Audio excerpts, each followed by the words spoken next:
Now we're going to turn to our other top story tonight with the search for answers in the aftermath of a Detroit apartment building explosion. The blast sent more than a dozen people to the hospital, including children. It blew out walls and windows on the 12-unit building.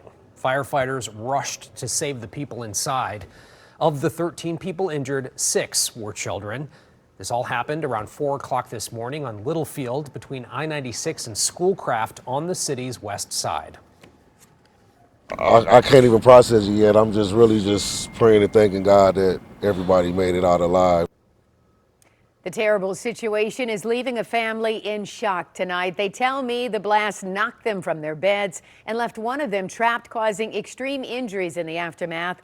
Well, now the concern is for where they will live. I was on the scene just moments before one of them returned home from the hospital. Tonight, I am hearing from that man and his family, all of them grateful to be alive.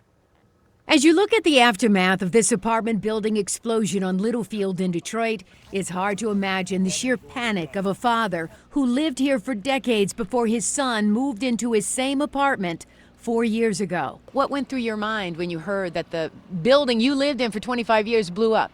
You want to know the truth? Yes. I said, God, please don't let me have to bury my kids. His son living in the blown-out apartment with blue walls, and his daughter on the other side with her 2 teenage daughters. My granddaughter, she had called me too, and she said that my son was trapped in the building.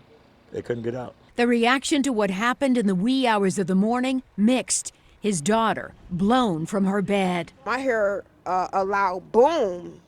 It wasn't so much of me thinking that it was an explosion because of the impact. I'm thinking it was a tornado. It felt like a car had hit the building. His son, who took a direct hit. You told me when you heard the explosion, you thought it might have been a terrorist attack. Yes. We were there as his son, Martez Jackson, was just released from the hospital and returned home. You're 32 and you just had 2 babies, literally, a 1-year-old and a 6-month-old, and you saved them. Yes. Tell me how.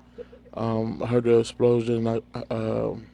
I covered over them, and I got hit with an impact, and I broke 4 of my ribs. How are you feeling? I'm in a lot of pain. I'm just fighting through it.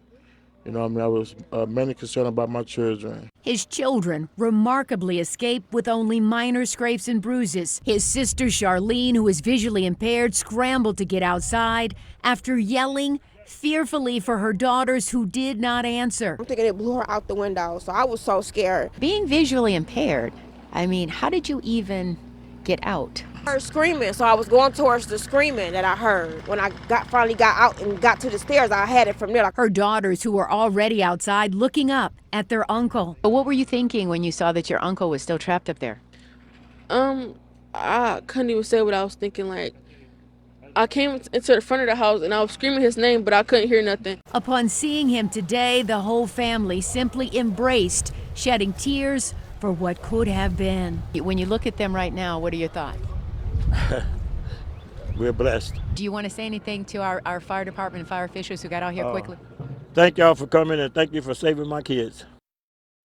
Thank goodness they were out there so quickly. Now their concern is where to live after losing everything. I have learned the Red Cross provided people with $600 credit cards, which is a good thing. As for Charlene, who uses a seeing eye dog, was preparing her daughter for prom, which is next month, and for her graduation.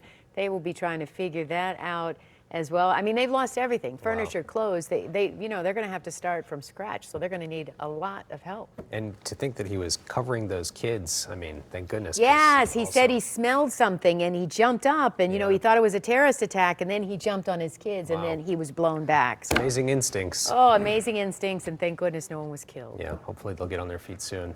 Thanks.